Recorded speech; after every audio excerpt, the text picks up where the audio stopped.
John Fitzgearld, Research Professor in the Economic and Social Research Institute.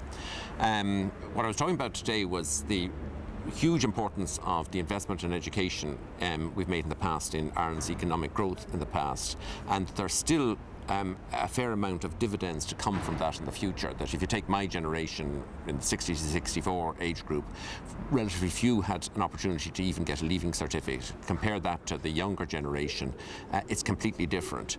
So I think you will see productivity effects coming through from the rising educational attainment of the population as my generation are replaced by a younger generation. One other aspect of this is that disproportionately the younger generation, the best educated, tend to be women, and that has implications for all employers, that if you're looking for the best and the brightest, a higher proportion of them are going to be women in the future. And it's something in agriculture, which has a relatively low participation of women, needs to take account of. One aspect of the recession which may have an upside is that a lot of boys are remaining on to complete leaving cert who would have left sort of 5 years ago to go into building construction. And we don't know where the jobs are going to be in the future. We know there will be jobs. They could be in agriculture, they could be in finance, they could be in food, they could be in teaching.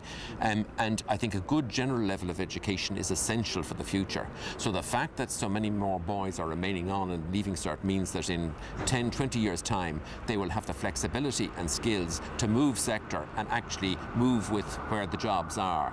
So I think that that is an investment in the future. All right, we're facing very difficult times economically over the next 3 years. There's going to be 3.8 billion in either tax increases or cuts in the next budget. There's going to be a rather similar amount in the following budget. It could be less in subsequent budgets. That means there's going to be substantial cuts in expenditure. Depending on what happens in the election, will depend on the composition. It's going to affect all sectors. And education, there are going to be substantial cuts. And the issue is, how can we maintain productivity in education, delivering the skills, training and so on in education to kids while cutting back? And I think that's a challenge for the whole sector. And I think people need to work out where are the areas within education that you may want to cut less and where you will cut more while still preserving what is important.